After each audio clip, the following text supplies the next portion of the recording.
do appreciate the invitation to be here.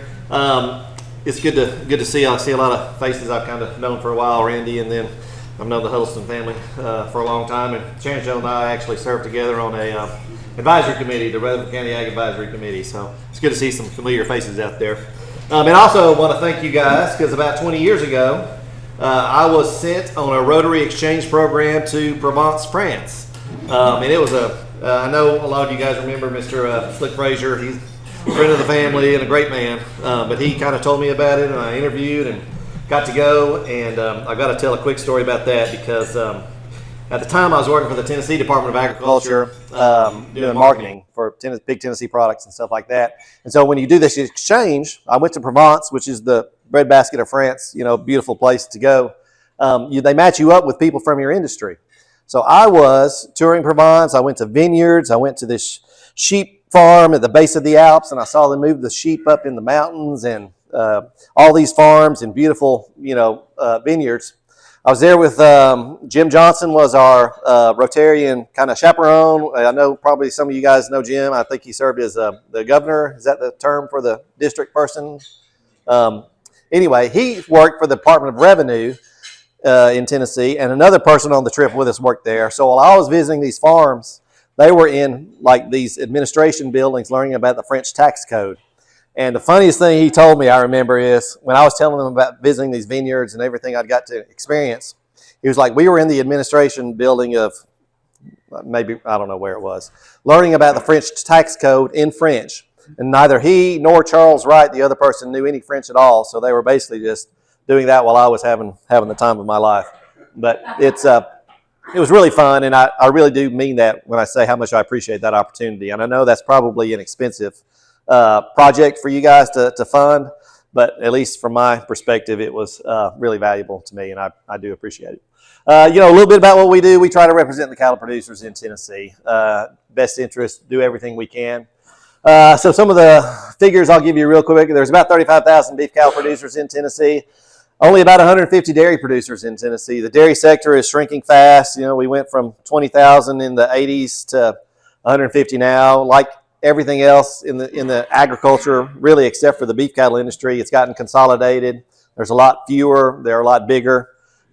We have about 7,000 members. Most of the beef cattle are along the I-65 corridor, in Middle Tennessee, and then a lot over in East Tennessee and Upper East Tennessee. When you get out west, that's where the row croppers, do a lot of that stuff. I'll mention I wasn't going to talk about this too much, but then I got to talking a little bit about there, and they asked me about it. Have you heard about the high pathogen avian influenza that's gotten into some dairy herds?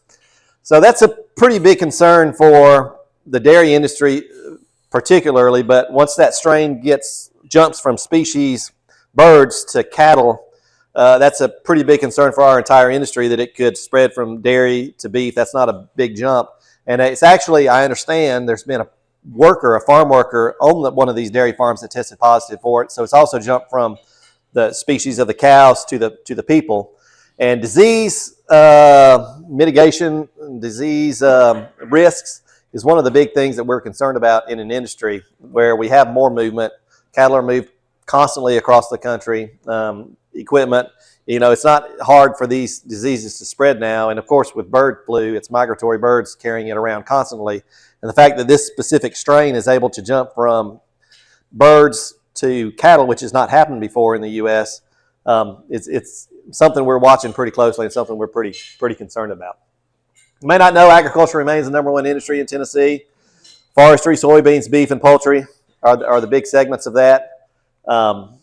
One of the things we do every year, we go to Washington, D.C. These were a few folks I worked with about 10 years ago, I guess, during our annual trip.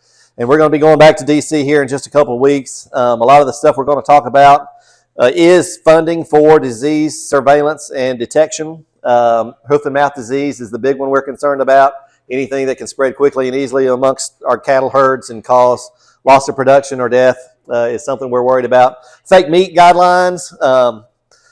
Plant-based meat that's out there now, Impossible Foods, things like that. We certainly don't deny these people the right to make this product. I guess our big concerns is, one, we want to make sure consumers understand the difference between what we consider real meat and what we consider not real meat, a plant-based product, which is a bunch of ingredients mixed together to try to taste like real meat. So what we talk about is labeling requirements. We want to make sure the Beyond Meat is made by plants. That is clearly on there.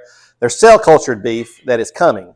And this is basically where they have removed these fetal cells from an animal, put them in an environment where they're fed some kind of serum that allows them to divide and expand and reproduce.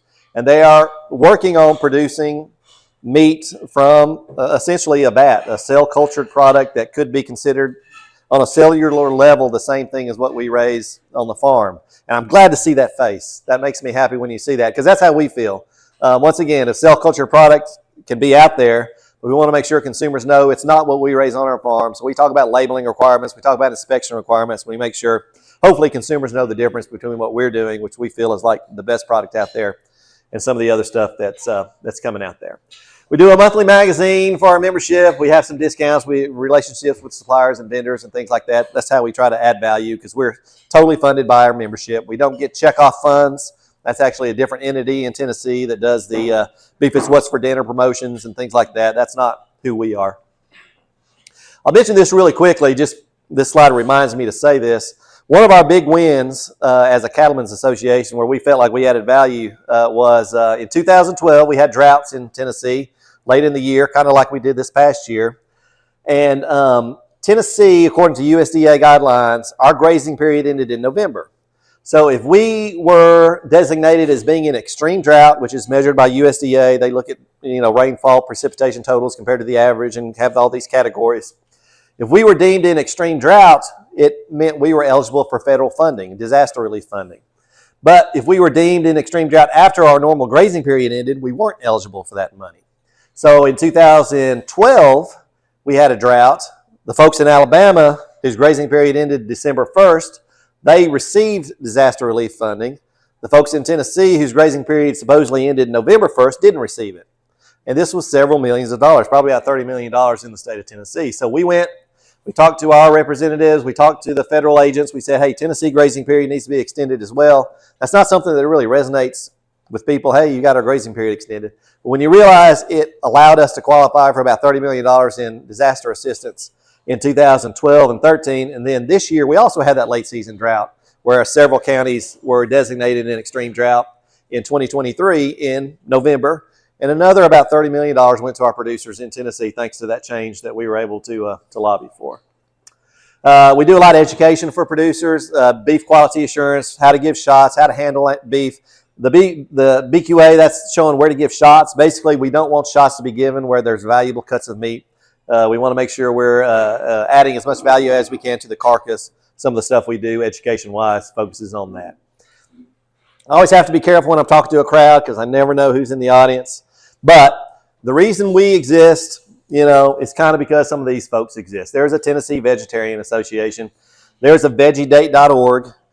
I don't know if anybody's single here, but I like to tell the guys, if you like your women pale and slightly anemic, go to veggiedate.org. You might find the love of your life. There is thank you for laughing at that. There's a Humane Society of the United States.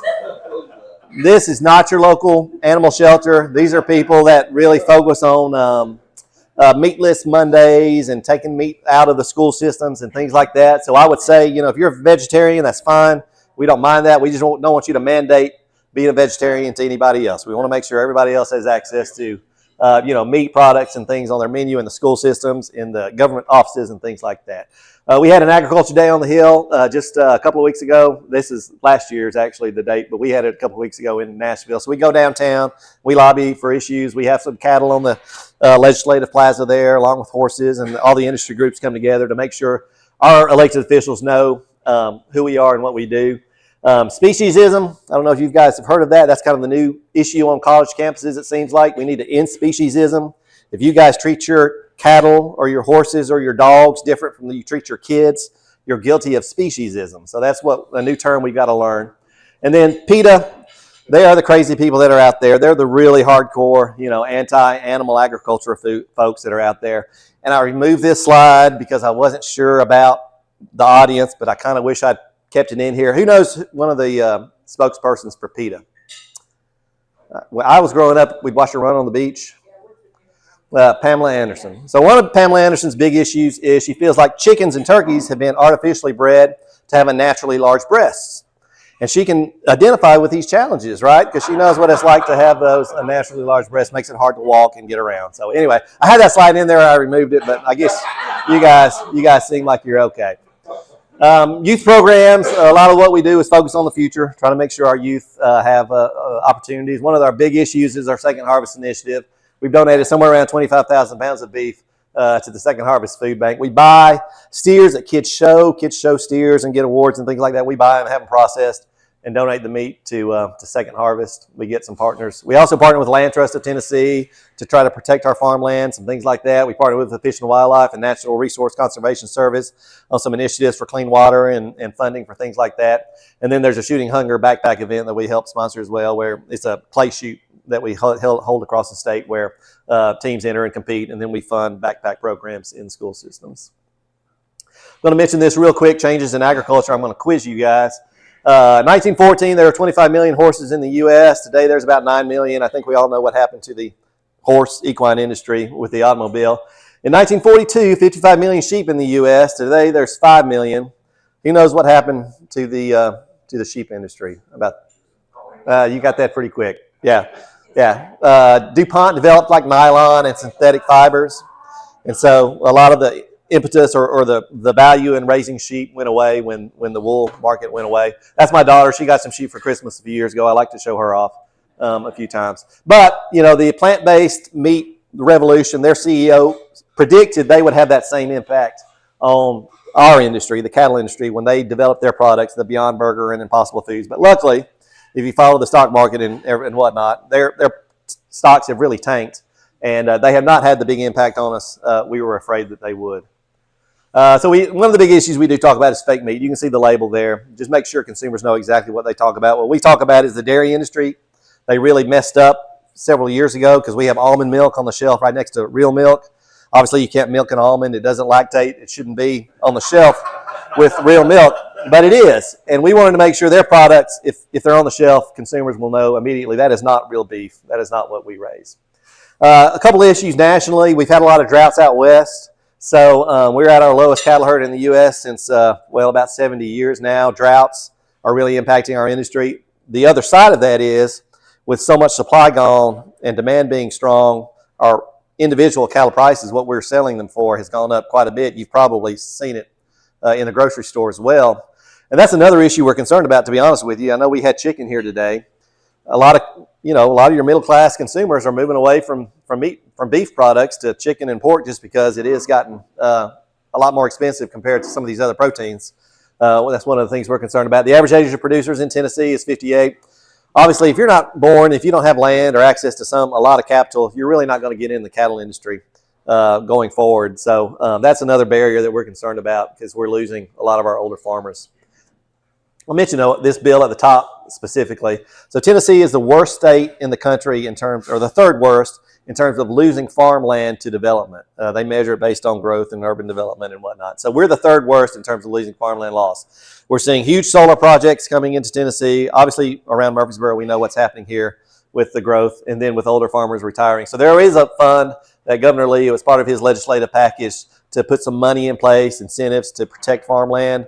It's actually being discussed right now in the General Assembly to see if they're actually going to fund it this year. It's only about $25 million, which doesn't go far in terms of actually buying property, but it could be an incentive for a farmer that's considering it to maybe protect his land, not from development. They can write it in easements where it can be sold and used for farmland, but it wouldn't be sold for development. I'll mention real quick, a lot of people talk about methane emissions in our industry. And it is a concern. It's something we are aware of. My standpoint is, we had about as many buffalo in the U.S., before we were developed as we do cattle now. We have more cattle, but not that many more. But when we mix the cow methane emissions along with the transportation and the industry, I am worried about our environment. I am worried about, the changes to our environment and whatnot. So there is some work being done at UT to try to measure methane emissions in cattle where they burp them out. They don't toot them out. It's actually where the digestive process for cattle, the rumen, the grasses are they have bacteria in their guts, and that's what produces the methane. So there's some work being done at UT. They actually got a large grant at their Spring Hill Research Station to see if they can figure out ways to reduce the methane emissions in cattle to address some of those issues with that. There's genetic components. Different breeds of cattle seem to not have as much methane emissions, and there's some feed additives that they're looking at adding that will allow the rumen to maybe digest a little bit more efficiently. And then, in general, there's a lot going on with the cost of resources, with water availability, ways to improve our efficiency. That's some of the stuff that we're working on, I guess, as an industry. Just really quickly, I've talked about some of this. It's not a bad time to be in the cattle industry if you have cattle. There's a lot of demand, both domestic and foreign, with a lower supply. And it takes a while for us to build back our demand for a cow to have a calf and that calf to grow up and have calves. So if you have cattle now, I don't know, I should have asked this question. Does anybody here have cattle or in the cattle? There's a lot of optimism now in the industry, at least, but we are worried about anything that can impact our prices, and also if we get too far out of range with chicken and pork as well.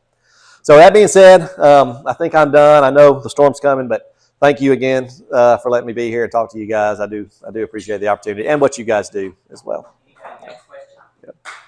About how much methane really goes into the atmosphere and affects global warming and all that stuff? Yeah. I mean, really? Yeah. How much? Yeah. So from the cattle side, it's estimated that in terms of total greenhouse gases, we're about 2%. Okay. What I understand is methane is an unusually, damaging gas to the atmosphere more than some of the other greenhouse gas emissions, but it's also a short-lived gas in the atmosphere. Like it has a 10-year cycle, whereas some of these gases have like 50 and 100-year cycles. So the science, I guess you can you look at the numbers and adjust it to focus whatever you want to say, really. And I think that's true for methane. When we get attacked as an industry, I think people are kind of see, hey, we can pick on those guys a little bit for what they're doing. And sometimes it's not telling the whole story. But it is a concern. Yeah. Yes. Why? I mean, that's natural. I mean, cows have been belching for thousands of years. I mean, Amen. That's what I say. Yeah. Yeah. Yes. Yes. Yeah. Yes, sir. I'm interested in the problems of, passing on farms generationally has got to be a significant, I know tangentially, anecdotal evidence, it's got to be a difficult problem. Yeah. For the children, if they want to go into it, if they can, but they're going to need new capital, and they're going to have, and I'm hoping that they're thinking national, that some kind of a revolving fund to assist children or anyone else who can demonstrate they understand farming. Getting into it would be. I've seen it work in historic preservation. And it makes sense. You're not wasting. I'm just wondering what your thoughts are on that. Obviously, it gets pretty complicated, I guess, when you start talking about those funding. I know some states have individual funding to try to protect farmland, like tax abatements and things like that. And the federal inheritance tax, our national association is always fighting to keep that up, because farmers tend to not have a lot of cash on hand, but their resources, their land, tends to be very valuable. So keeping the exemption level high is pretty important to them. Tennessee, I guess we dropped our state inheritance tax a few years ago, right? So that is pretty important for farmers as well, just because we tend to have land and assets that way, but not cash. So, it's tough, obviously, when you're trying to figure out the best way to do it, because there's no simple answers when you're passing it down, except for to hopefully find some relief on the tax burden, I guess. Yeah. Yes, ma'am. Do you know what's currently, I guess, being looked at legislatively, local, county, and state level on land preservation, particularly farmland? Can you? Yeah. So there's been a lot of the Farmland Preservation Trust is a national organization, and they're the ones that release the data that shows we're third worst in terms of losing our land to urban development, and that has spurred a lot of conversations. UT, the Institute of Agriculture, they have studied the economics of farmland preservation and loss, and I don't know Kevin Ferguson. If any of you guys know Kevin Ferguson, he's with the Extension Office here in Murfreesboro. He is specialist with financial specialist. I don't know what he is, that covers several counties, and he's looking at kind of ways like you talked about ways we can help the farmers protect their land. He's focused on some of the basics. You know, we're bad about not doing wills and bad about not doing estate planning, and so there's been a lot of focus on trying to do that. And then the governor's that Farmland Preservation Act that he was funding was another way to try to find ways to encourage farmers to protect their farmland so we don't lose it. The Land Trust of Tennessee is a really good organization that works with farmers to put their land in a trust. And, you know, like I said, you can still sell it. It can be sold, but you can't be used for development. But it also provides a tax break for farmers that are willing to do that. So there's lots of, I guess, conversations being had about ways to protect our farmland. You know, around here especially, but with the value of land, and farmers tend to not have a 401k or retirement package, and a lot of the times they need to sell land to fund their, you know, retirements or for whatever reason. So it gets pretty complicated. I heard that there's some type of zoning that's going to be addressed here soon in the county as far as zoning it and giving a tax incentive to remain. Yeah. I don't know. Obviously, Greenbelt is pretty important to farmers. We're able to enroll our land in Greenbelt and get based on agricultural use and not what would be the commercial value or things like that. And there has been some assistance at the state level to allow more land to go into Greenbelt, like if it's divided by a road, but it meets the other qualifications. There's a minimum acreage. So that's one of the things that's being discussed, and they've actually expanded the amount an individual farmer can put in the Greenbelt, but I'm not exactly sure what's on the local level. I guess I'm not sure what that is. Can you give an estimation about how many family farms still remain in Rutherford County? No. Okay. Yeah. I don't know the answer to that. Kevin Ferguson, I need to follow up with Kevin because he's the guy that they have all those numbers. They worked with Rob Mitchell to try to get a lot of that data. So I know it's out there, but I don't know. Yeah. Yeah. So then let's do cattle then. I mean, compared to where we were 20 years ago, a guesstimation. Yes, so we do have those numbers. So our best guesstimate now is there are about 800,000 cattle farms in Tennessee, which is down from about 950,000 5 years ago. It's the same thing with the dairies. We're just losing a lot of those older farmers. And you know, the average cattle herd in Tennessee is about 30 head. So these are a lot of part-time producers that have some land and they have a regular job that actually supports them, and then they have a farming habit on the side. And that's true, you know, for most of the state. Most of the members of our association are part-time farmers. We have very few that are actually making their full-time living on it. Yeah. That's it. Number of farms dropped, did the total number of dairy cows drop, or just more cows on one farm? No, it has dropped as well. The thing about the dairy industry is kind of amazing.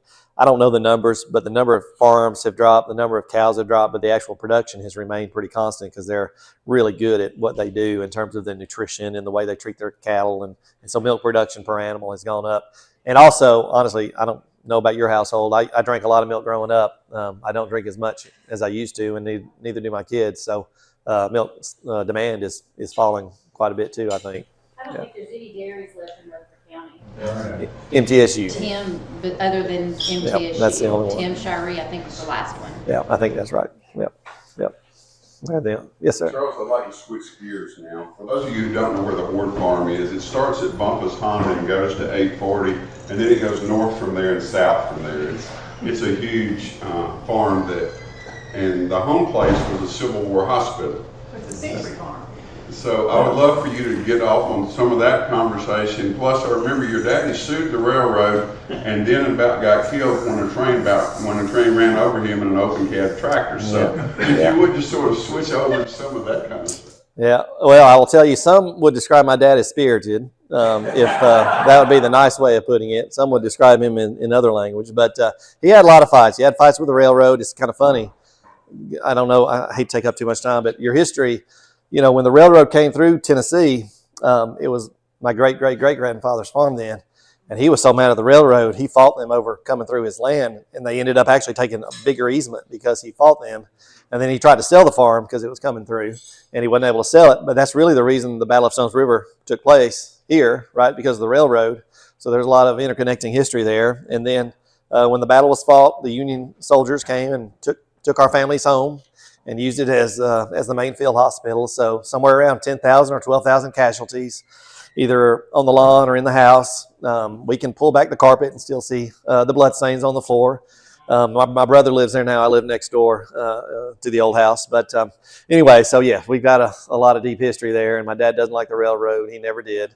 And he did get hit by a train one time crossing one of our farm crossings on a tractor, which I can't believe he lived. But it spun the tractor around, and he actually stayed on it and kind of landed in a ditch. And except for being pretty sore and a few choice words, I think he was okay.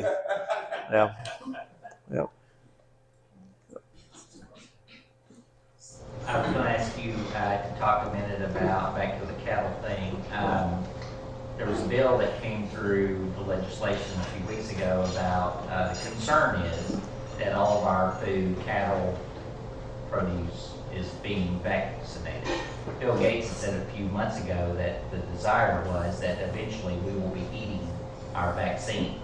So I think there's a lot of distrust from people I talk to about a safe way to get meat without, and you're seeing it, no antibiotics, no mRNA into your, can you talk about that for a minute?